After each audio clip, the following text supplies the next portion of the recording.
All right, good morning, welcome. Community board meeting for August. I'd like to welcome, let's start with our apologies. I haven't got an apology, but I want to say I'll be leaving at about 11:15 to go to Tertiary from Sweetwell. Thank you. And I've got an important call coming in at 11. So Okay. we'll try and... So what we'll try and do is work through and have our morning tea at about 11:15, if that suits everybody. Thank you. I'd like to welcome our public forum guests and just remind you all you have 5 minutes to speak. And our first speaker is, I'm looking right there. Julie, welcome. Good morning. Good morning.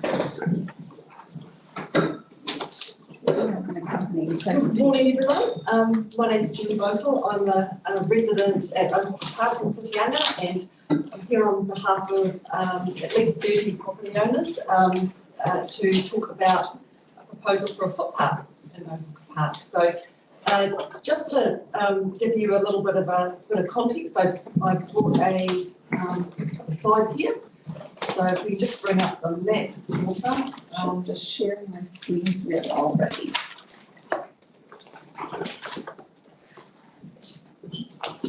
So Oak Park, onto the next slide, that'd be great, thank you. Oak Park, just to, in case you're not familiar with where it's exactly located, it's up the top of Centennial Drive, and it's a rural residential type subdivision just backing onto native bush and farmland there. So you may be familiar with the public tennis courts that are located in that area.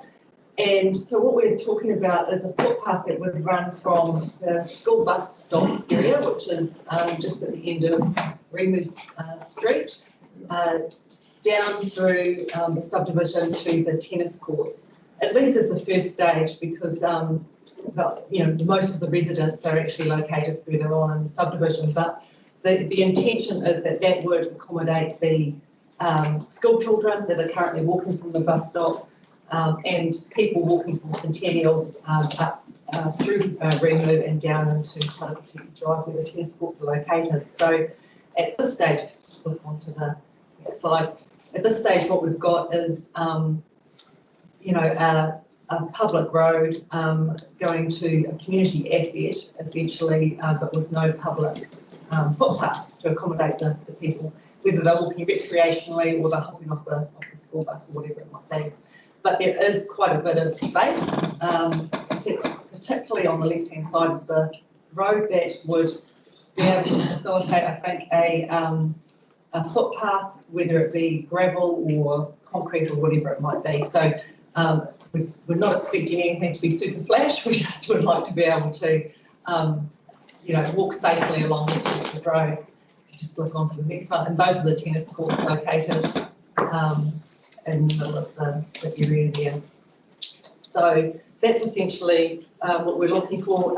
In the submission I made on the annual plan, I highlighted that providing residential footpaths or footpaths in residential areas as part of the TCDC's code of practice.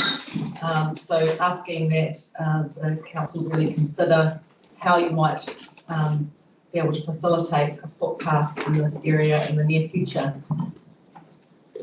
And that's it. All right, thank you. Murray. Julie, this was a rural subdivision without water, without sewer, without footpaths. That's the way it was consented.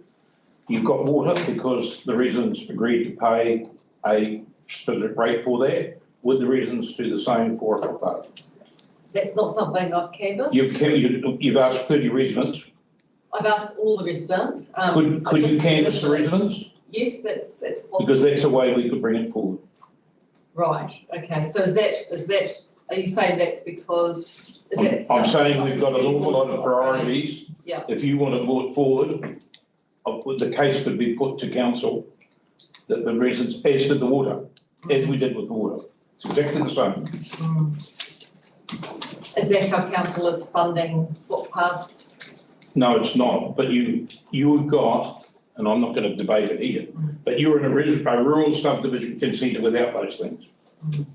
Yeah, and as you pointed out, we've got a very active community in there, so that's something I could canvass. Yeah, fantastic, Yeah. that'd be good.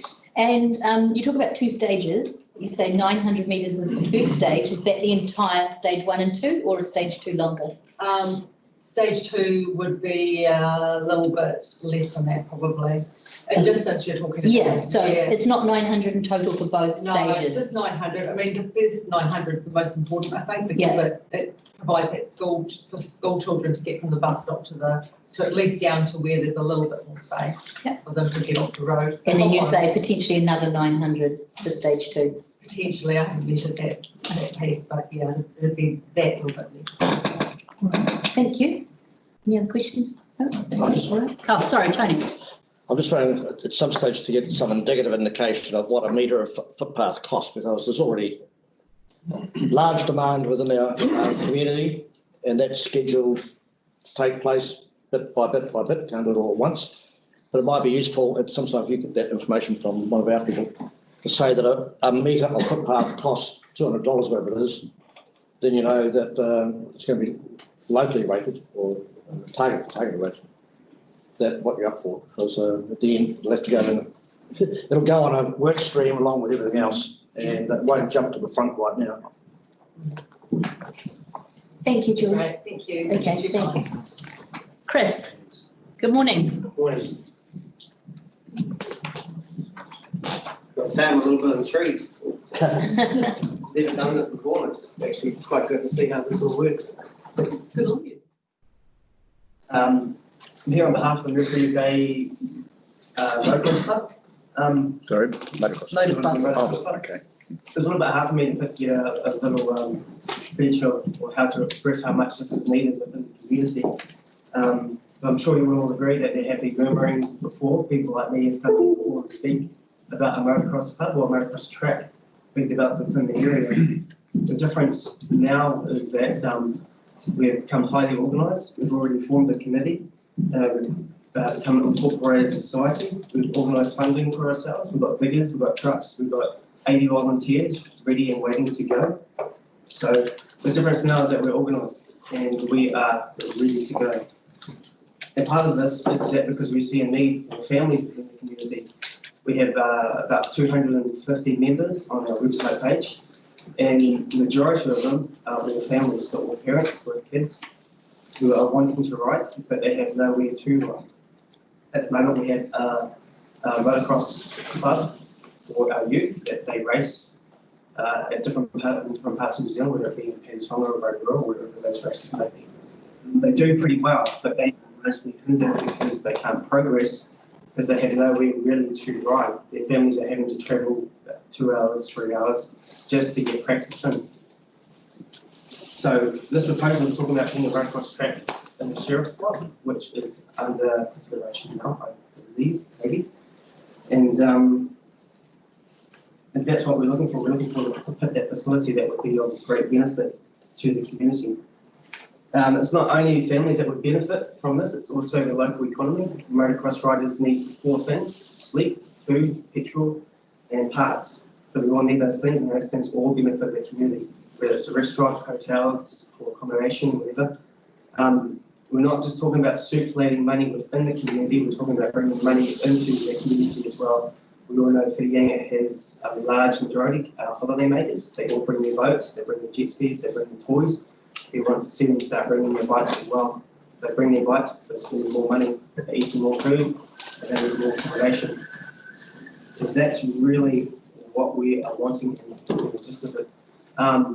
We'd like to be very clear that we need no money whatsoever, no funding from council, no money from council. Only thing we need, the only thing we desire, the only thing we want is access to that land. That's the only thing we need. We've got that recorded. Thank you. I don't know if that's my 3 minutes, I thought they would take much. But if there's any questions or anything like that, I'd be happy to answer. Any questions? No, thank you for coming in and talking to us. It's brilliant. I'd like to submit this proposal that I've done and request it be tabled before the board for consideration. And it's got a map in there It's of got a map, the it's got space that you're everything. talking about? Yes, the space that we're talking about is in the swamp area, so it's it's either going to cost the council a very large sum of money to develop it themselves, or we can use it and not have to develop it at all. It would be free. Excellent, thanks for coming in. Yeah. Thanks, Chris. Am I free to go to work in the miserable weather? Yeah, please. Somebody's got to go make the money. I'll take it. On your bike. Thank you. Yeah, thank you. Paul, welcome. Wow, thank you, and yeah, good to see everybody, and good to see the big guys here, Bruce. I've come to talk about that old beach course that I keep on raving on about, our town centre in Crooks Beach, here on behalf of the community board, not community board, my Residents and Ratepayers Association.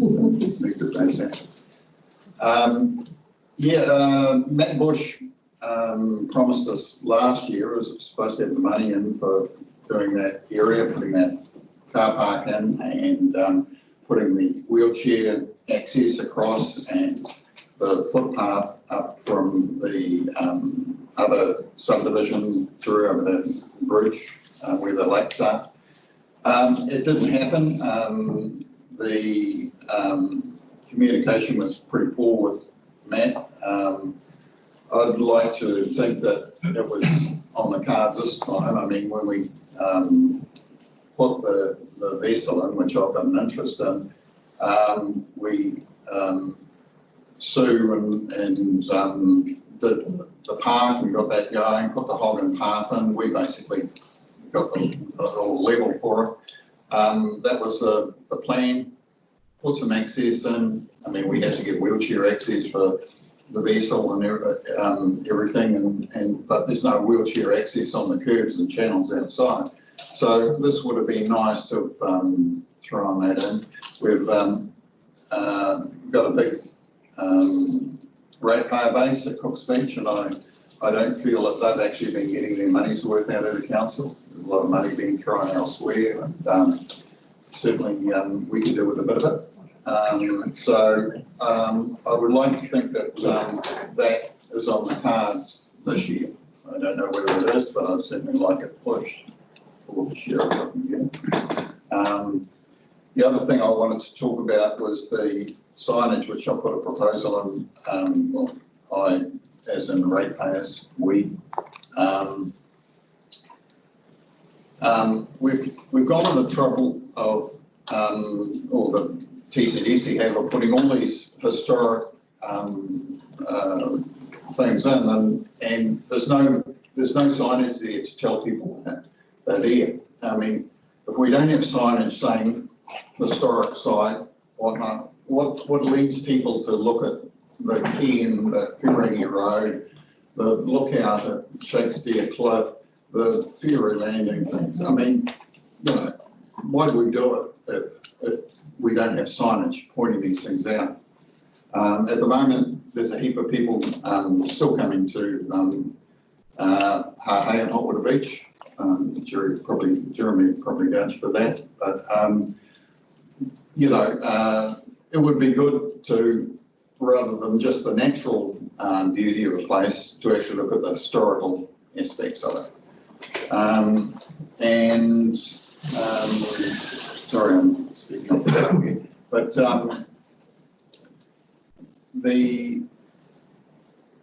the other thing is that, you know, we've got these people that are making decisions on behalf of ratepayers in the community that have really got no input into the community.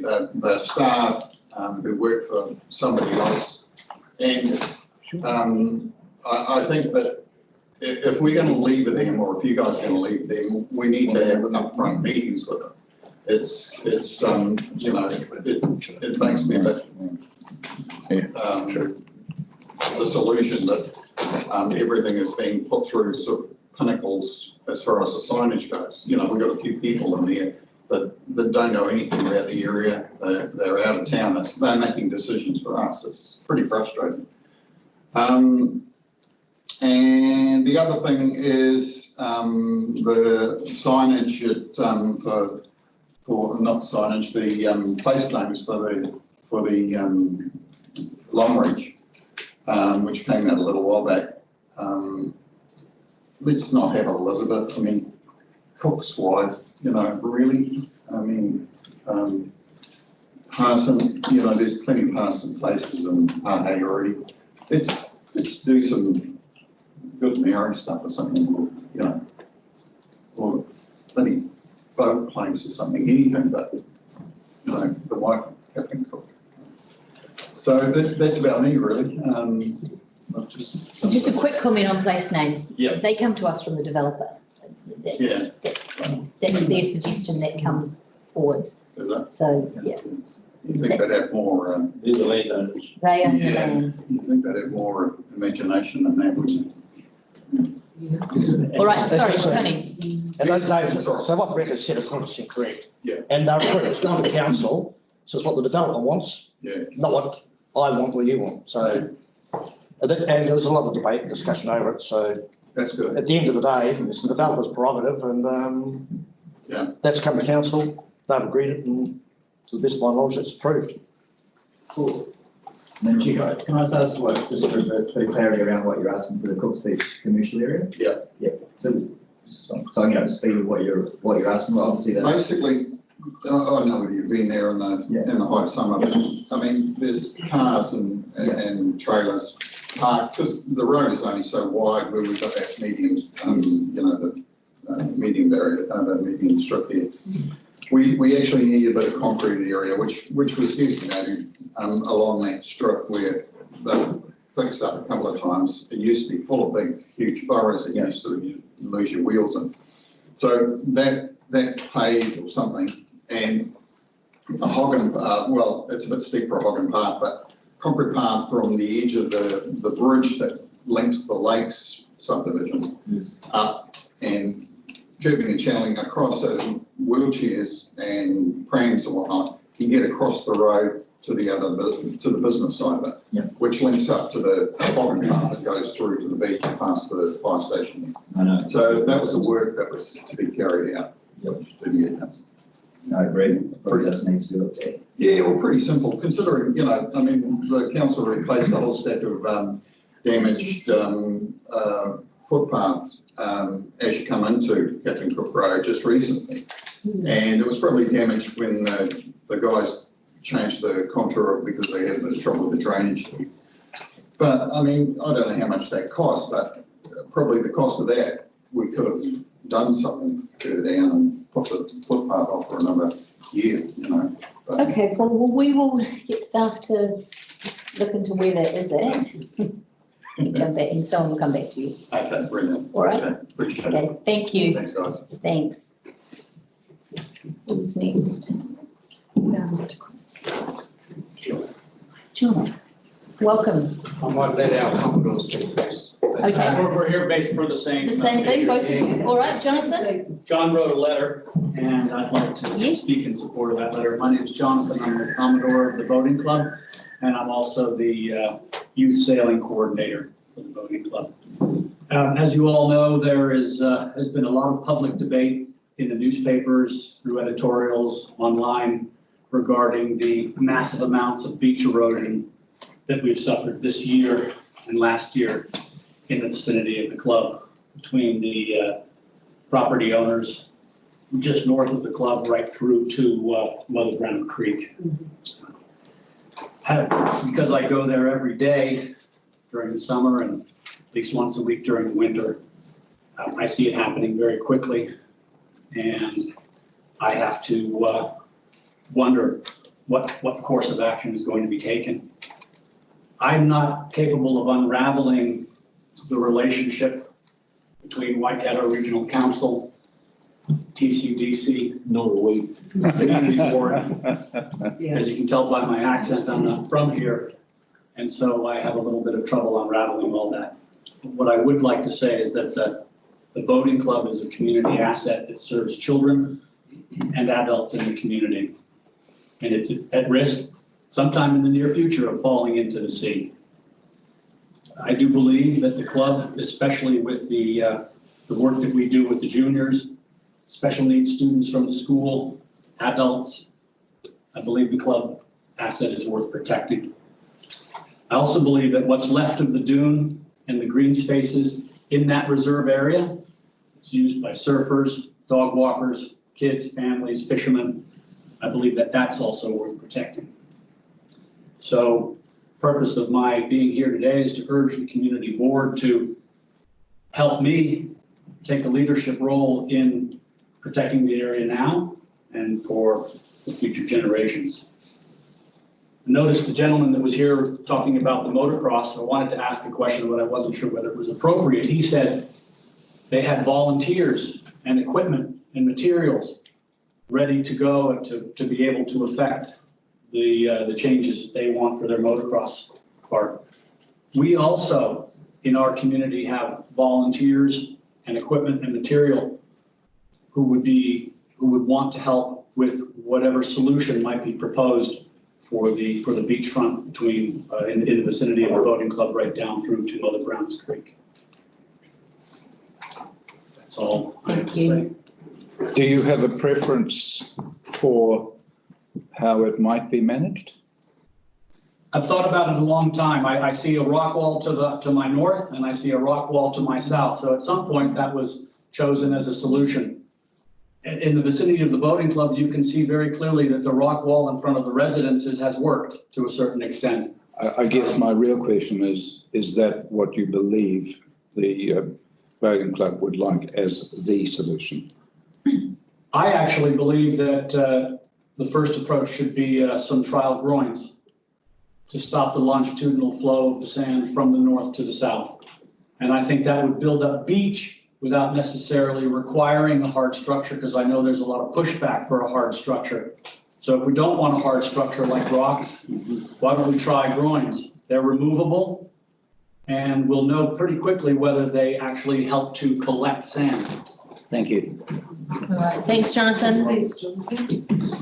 John, did you want to? Jonathan's covered the basis pretty damn well. I'd just like to say under his leadership, our boating club is going extremely well at the moment, and Jonathan's got youth sailing up and running, so it's running brilliantly. We invested in 6 new training clubs for the kids last summer, and this coming October we've got 4 more two-person training clubs coming. So you know, our investment into the community is pretty damn good, and we're teaching kids obviously to sail, maritime skills, safety on the water, and of course out of that comes confidence, and hopefully you know some of these kids will go ahead and get work in the marine world. So yeah, we like if we totally rely on you people to lead, for assistance to stop this erosion in front of the boating club. And I suggest, as Jonathan already mentioned, the sea walls, I'm going to say to the west and the east, have worked. And I would say eventually, going down the years, we will need a sea wall right the full length of Buffalo Beach. That's all. Thank you. Thank you. Actually, Jonathan, it was a bit remiss of me. I did want to say I've really noticed how much this club has come along under your leadership. It's been fantastic to see all those junior sailors out there on the weekend. This is my observation, but congratulations. Look at that. Yeah. I will. Would you like to join us, John? John Evans is my name. Just to back up these 2 speakers with regards to the boating club in Buffalo Beach, and to clarify a little bit of WRC versus TCDC. WRC, I've been talking to Dennis Teague. Now, Dennis Teague has said to me, and this is noted, well, the sea can come and the sea can go, but if the sea comes and takes out the boating club and the houses and the road, so be it. Well, you know, I gave Dennis Teague his pedigree on that because that is just stupidity. So now that's gone to the CEO of WRC with a lot of questions from me. that have to be under the Official Information Act, which actually have to be answered as to, and I'll just break away from Buffalo Beach. I've just been around Lake Taupo in a boat and noted the amount of man-made rock deposits that have been put there to protect the shoreline of Lake Taupo. Now, Lake Taupo doesn't have a sea rise, so TAG's little statements are really worthless. I want to know from WRC who authorised that, who gave consents, etc., etc. This has painted them into a bit of a corner because they don't want to answer me. I asked those questions of WRC because I want to see the land protected from the homeowners wall, as John has mentioned, through to past to Mother Brown's Creek as stage one. Because if we look at this thing in stages, we can't do the whole thing. We look at it in stages. I've just been down there this morning. It's a bloody disaster zone down there. And believe me, if the boating club goes, the houses will go and the road will go because their level is lower than the brow of the land that's facing the sea as it is at the moment. Waves come in there, that beach, all the sand from that beach all the way along is now, has because of a 1.5 knot tide drift, has gone from up at the Brophy's end of the beach, right down to where the river mouth comes out. You can see the sand built up there. What doesn't get collected there, which is actually acting like a bit of a groin now, goes out with the tide, goes around the back to the big bar that's forming right out the back. All that sand used to be on our beach. So what have we got now? We've got a beach with a plain, a level plain, which is so slight that waves come in, roll, crash, and roll straight up the beach and hit the landmass and scour it away. And that will continue on until everything goes.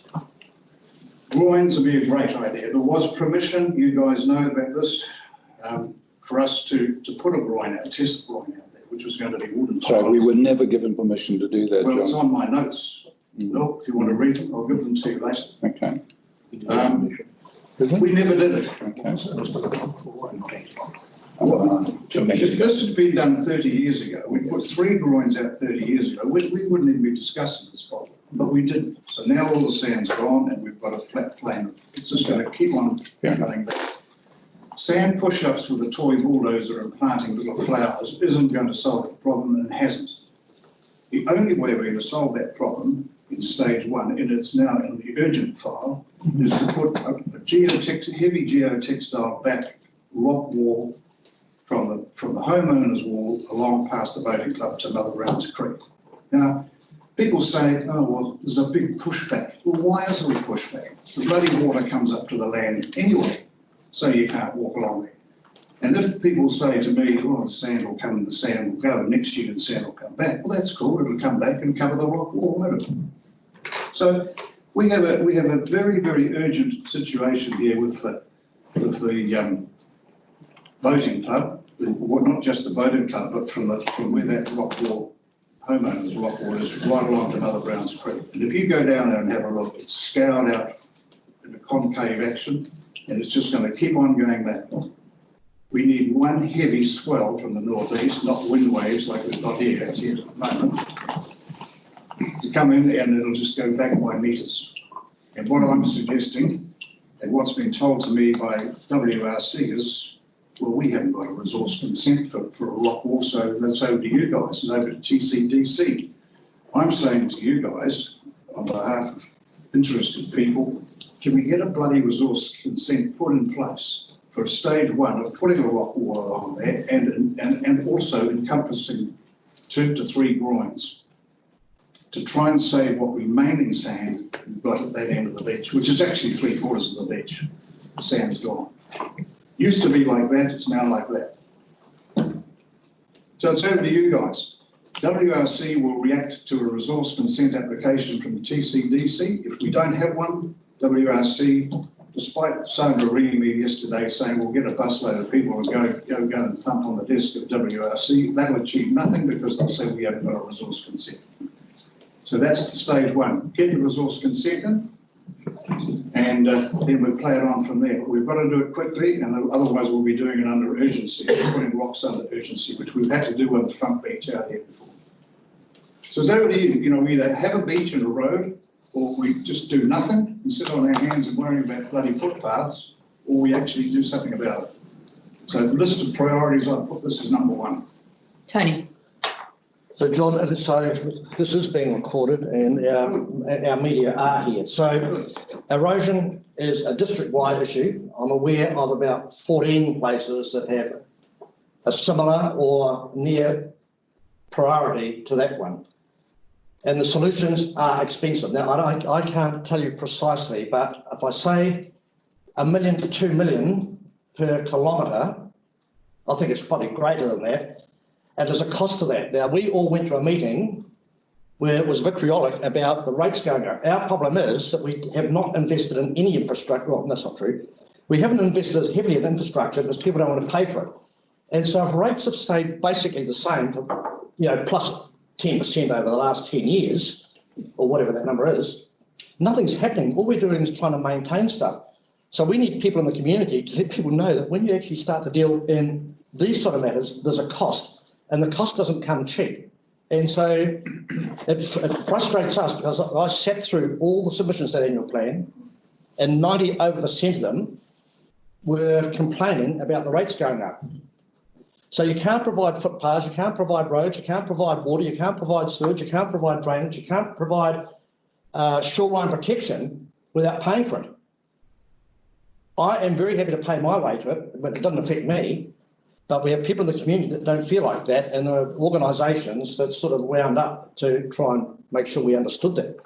So there's a cost, and that is the other hurdle for us, is when it goes there, it's money, it's consulted on, and they all line up and say, no, we can't afford to spend any more money. Well, in my book, we have to spend the money and we have to pay for it, because that's what we do in our own lives. But Tony. John, I just say we need some help. Yeah. To let the wider community know that to look after these assets, there's a cost, as there is to drain our water and is to get rid of our sewer and is to drinking water and have a lot of other things. And we need people to start to understand that and accept it. So that's... I understand. Sorry, we're not going to have the debate now. Sorry, John, thank you. Did anybody have any other questions? Yeah, I just picked up on, I think Jonathan said about groins. I guess the question is what would be involved in and how effective, I guess, would a temporary groin be like that was put into Fixnall? Obviously with sandbag type rain, but is that a short term, obviously?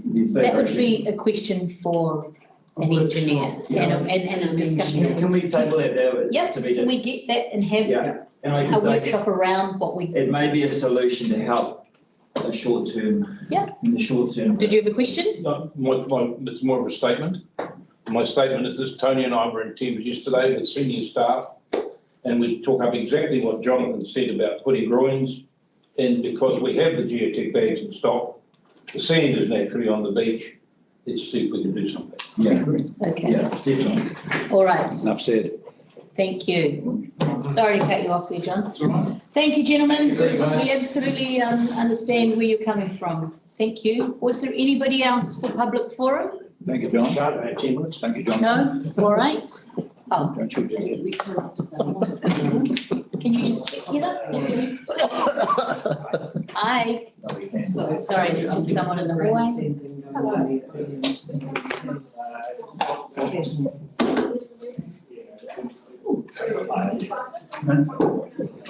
Right, one last, not public forum? Okay, all right. Can I have a mover and a second for public forum, please? Thank you, Tony. Seconded by Murray. Thank you. Any items not on the agenda? No. Just to let you know, we will be moving around the agenda a little bit just to factor in timings and also get to items in a necessary order. Any conflicts of interest? No. Minutes for confirmation? Any comments? I'm happy to move. You're happy to move? Thank you. Thank you, Delly. All those in favour? Aye. Thank you. Right, and now I'd like to propose that we move to item 7.1, which is public excluded.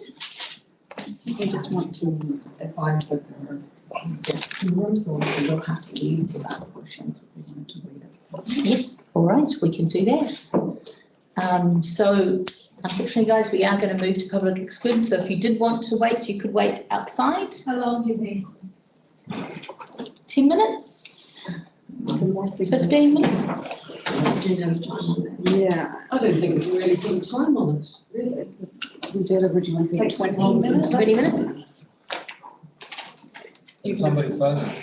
Yes, I'll. When we can, yeah, we can get you a call. Yes.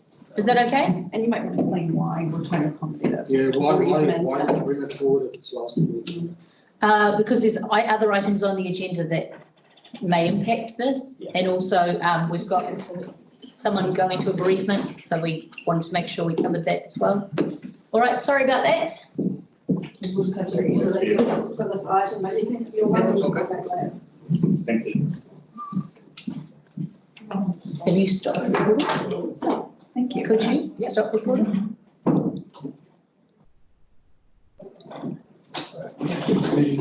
Oh, right. Can I just have a mover and seconder to take us into I'll public? move us into public exclusion. Thank you, Delly and Jeremy.